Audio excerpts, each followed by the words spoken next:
Patriots and Cardinals closing out week 14 of the National Football League season. Fantasy and reality, right? A lot of folks trying to figure out if they're going to make it into the postseason. And this is real. This is real life. And, I mean, with respect to your fantasy team and you didn't win your game, this is a human being and he got hurt. And that's Kyler Murray going down there. A source told ESPN's John Weinfuss there's, quote, little doubt that it's torn, referring to the quarterback's ACL, and MRI Tuesday to confirm. That means Colt McCoy takes over at quarterback. Murray, distraught, his teammate, all of them, teammates plural, came over to try to show support as he was leaving the field. It's a 3-0 Cardinal game. Kevin Harris running furiously. Ramondre Stevenson got injured in this game for New England, and there goes Harris, running with determination to reach the end zone. That's his first career touchdown. It's a 7-6 game. Colt McCoy. Robbie Anderson makes a remarkable one-handed grab.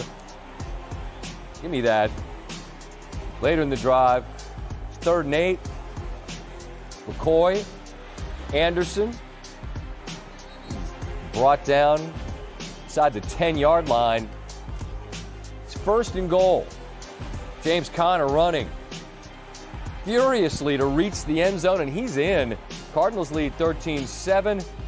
Got stopped on a 4th down, and then the Patriots went right down and got a field goal to make it 13-10. They got the ball to start the second half. They tie it up. We're at 13 all. Nuke Hopkins here on 1st and 10. He got some of the strongest hands in the sport, but the ball gets knocked out. Raekwon McMillan scoops and scores. That Patriot defense opportunistic. Cardinals trying to answer. McCoy was looking deep for Hopkins, but he got hit as he threw, and it floats. Picked by Marcus Jones. And the Patriots defense again helping him out. Jones. Nelson Aguilar, ball out. Zaven Collins has got it. And he's going the other way for a touchdown. Now, take a look at this because I'm still trying to figure it out. All right, he never caught it, but Collins has got it. He's got it.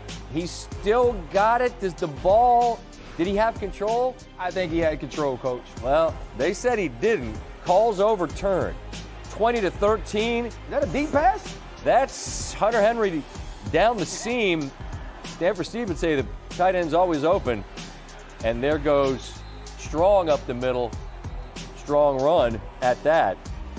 And OC Matt Patricia getting some love from his quarterback. There's a little squabbles there. Hadn't always been great for the offense. Patriots rookies scored both their touchdowns tonight, nearly matching the amount of touchdowns and scrimmage yards that Patriot rookies accumulated all season entering tonight.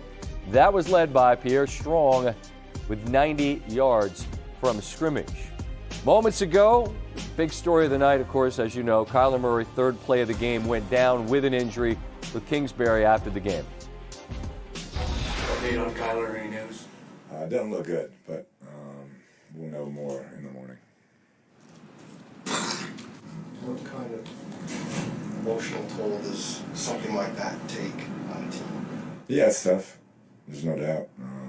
You see teams go through it every week, but you lose your starter on 3rd play of the game. Kind of a deal, non-contact. It's just tough to watch and see, and you got to be able to rebound and continue to play the game, though. You were out on the field when he was being checked out. What'd you say to him? Yeah, I mean, we just was kind of asking what was going on from the medical staff, and obviously it didn't look good. And I've never seen him in that type of shape, so I assumed it wasn't good.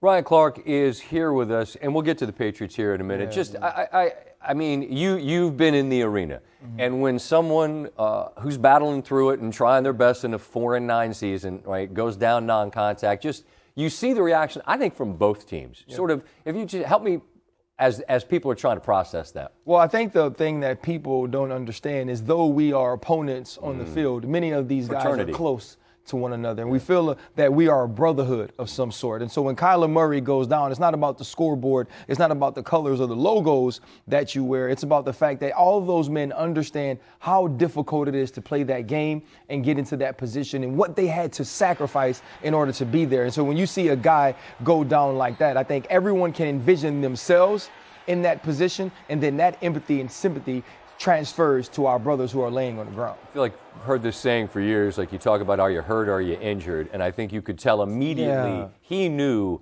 I'm injured. I mean, a player's reaction is almost never lies. And that's why with the Debo news that we got today that it's not a break, that's why that was actually encouraging, right? It was. It looked so bad exactly, when he was getting carted off. Oh, no, not Debo. And I mean, you never root for anyone. Obviously, to be injured and you root for the best, and as you just heard, doesn't look good. All right, we pivot from that news from the beginning to this news that's really been a story all year long with the Patriots. That offense has been, it's a work in progress, and not a lot's worked. What worked on Monday? Well, you know, we saw in the last primetime game, the New England Patriots had Mac Jones is screaming from the sideline, push the ball down the field. The quick game is not working. And I feel like Matt Patricia thought to himself, who are you to say this to me? And he said, Mac Jones. Yeah. And Patricia said, who? He said, Mac Jones. Say it again. And now you're going to see right here, they're going to use something simple, which is all go special. So in all go special, we're just going to get 4 go routes. And everybody's going to say, well, why is this difficult to cover?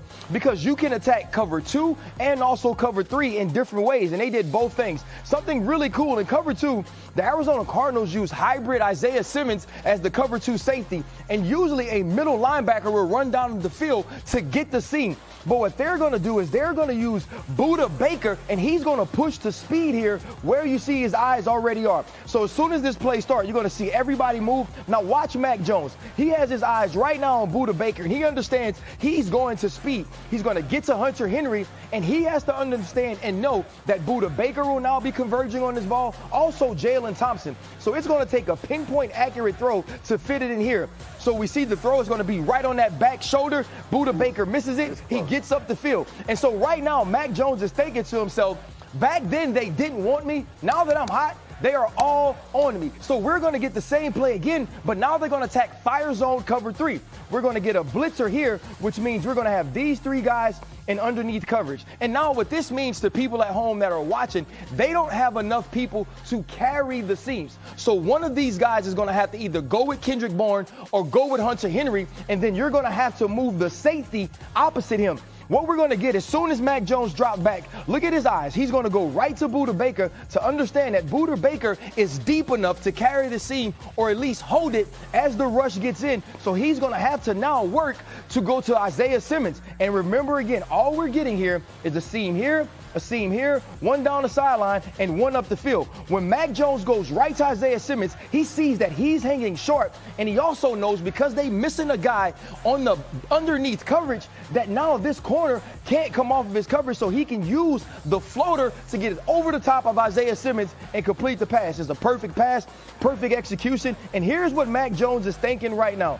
He's saying they used to not want to holler because my pockets weren't swollen enough. Yeah. Right? Yeah. But now I bet they change their minds when they see them 85s rolling up.